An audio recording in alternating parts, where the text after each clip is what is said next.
Assalamu alaikum. After a long time, Abdul Majid here and I hope कि आप लोग एकदम खुशी से मज़े में और अपनी अपनी लाइफ में एकदम मस्त से एंजॉय कर रहे होंगे। बीइंग होम्योपैथ अल्हम्दुलिल्लाह अपने अंदर बहुत सारा पोटेंशियल है। हम चाहे तो बहुत कुछ कर सकते हैं क्योंकि हमारे अंदर बहुत सारा ज़ील है चीज़ों को सीखने के बारे में। एक्चुअली आज आना बहुत ज़रूरी इसलिए था क्योंकि मैं देख रहा हूँ अल्हम्दुलिल्लाह डेली के प्रैक्टिस में बहुत सारे नए नए एक्सपीरियंसेस और नई नई चीज़ें सीखने मिल रही है अल्हम्दुलिल्लाह। देखो कि एमडी प्रैक्टिशनर, एमडी फिजिशियन और जनरल प्रैक्टिशनर दोनों एक ही प्रैक्टिस करते हैं। एमडी फिजिशियन भी जनरल प्रैक्टिस ही करता है, सिर्फ उसकी जो प्रैक्टिस रहती है वो एक्सपांडेड रहती है। ड्यूरिंग आवर एकेडमिक डेज हम लोग ये सिखाया जाता है कि सिम्टोमेटोलॉजी पेशेंट से सिम्टम्स लेना बहुत ज़रूरी है क्योंकि तब तक प्रॉपर केस टेकिंग नहीं होगी। नो डाउट कि जब तक सिम्टम्स नहीं आएंगे तब तक पेशेंट डायग्नोज नहीं होगा।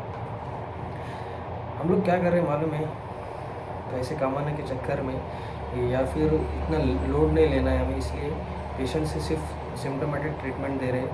फॉर एग्ज़ाम्पल फीवर का पेशेंट आया है, तुम उसको क्या ट्रीट करते हैं मालूम है कि एक आधा PCM देंगे, एक आधा कोई एंटीबायोटिक देंगे, लेकिन आपने उसको डायग्नोस ही नहीं किया कि वो फीवर किस चीज़ का था, भाई वायरल था, बैक्टीरियल था या किसी और रीज़न की वजह से था।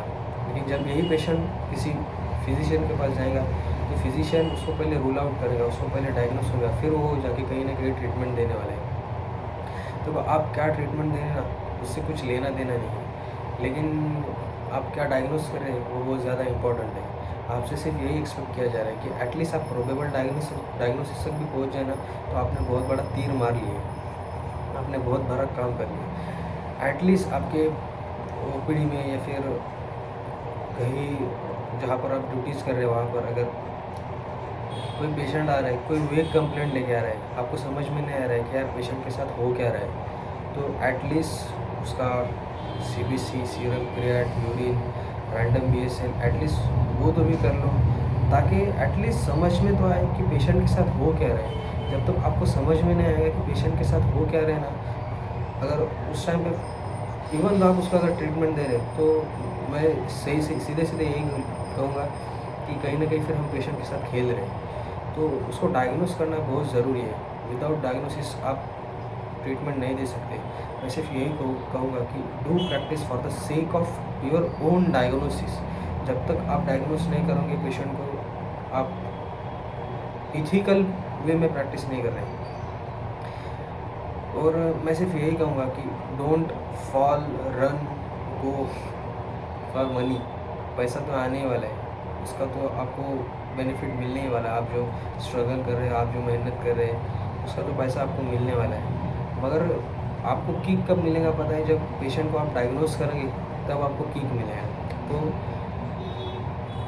अपने अंदर सच में बहुत सारा पोटेंशियल भरा हुआ है, और जब हम ऐसे प्रैक्टिस करते हैं ना, जब ढूंढना शुरू करते हैं कि पेशेंट के साथ क्या हो रहा है, ये हो रहा है, ये हो रहा है, ये हो रहा है, या फिर ये पॉसिबिलिटीज़ है, ये पॉसिबिलिटीज़ है, या ये इन्वेस्टिगेट करना चाहिए, वो इन्वेस्टिगेट करना चाहिए, वो इन्वेस्टिगेट करना चाहिए, कहीं ना कहीं हम एक प्रोबेबल डायग्नोसिस तक पहुंच जाए, फिर हम उसको ट्रीटमेंट दें ना दें, या फिर आपसे वो पेशेंट ट्रीटमेंट ले रहा है नहीं ले रहा है, वॉटेवर, वो उसकी मर्ज़ी रहेगी।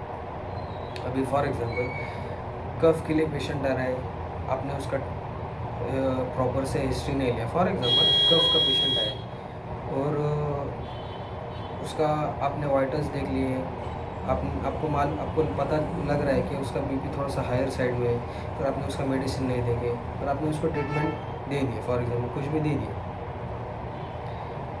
या कफ है और उसके साथ में उसको अर्थराइटिस वगैरह है, तो देखो उसको स्पाज़म बैठ रहा है, नहीं बैठ रहा है, और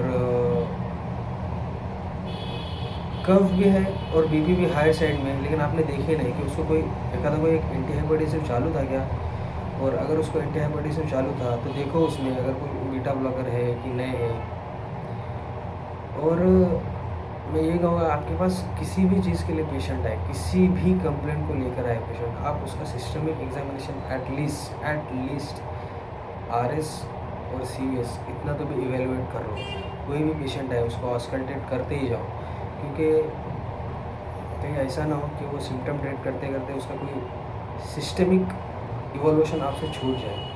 तो कोई भी पेशेंट आए उसके वाइटल्स प्रॉपर लो, उसका एग्जामिनेशन प्रॉपर करो, और उसको जो नीडेड इन्वेस्टिगेशन रहेगा वो बराबर कर लो, और एक लिमिटेशन में रह के आप प्रॅक्टिस करो। एक मतलब प्रत्येकाने आपापल्या चौकटीत राहून प्रॅक्टिस केलं पाहिजे, कारण वो है ना अपना स्कोप एंड लिमिटेशन, वो पहचानना बहुत ज़रूरी है। आपको अगर नहीं समझ में आ रहा है तो आप आगे रिफ़र करो। मैंने यही अपने कलीग्स ऐसे भी देखे हैं कि जिनको डायग्नोसिस का कुछ लेना देना नहीं है, सिर्फ पैसे कमाने के चक्कर में पेशेंट को ट्रीटमेंट दे रहे, क्या दे रहे पता नहीं, लेकिन कहीं ना कहीं फिर वो पेशेंट के साथ थोड़ा सा खिलवाड़ है। आपको अगर नहीं समझ में आ रहा है तो आप आगे भेज दो, आगे भेज दो, क्योंकि आपसे बहुत सारे आगे बैठे हुए जो उस चीज़ के माहिर हैं, तो उनको उस जगह पहुंचा दो। हमारी पैथोलॉजी की एक एचओडी थी, वो कहती थी कि आप अगर पेशेंट को डायग्नोस नहीं कर पा रहे हैं, लेकिन आप उसको जो डायग्नोसिस कर सकते हैं उसके पास भेज रहे हैं, तो भी आप उसके पेशेंट के बिहाफ में बहुत कुछ अच्छा कर रहे हैं। और without diagnosis I don't think so कि जो भी अर्निंग है वो वर्थ अर्निंग है। तो पैसा कमाओ, लेकिन डायग्नोसिस करके कमाओ। Thank you.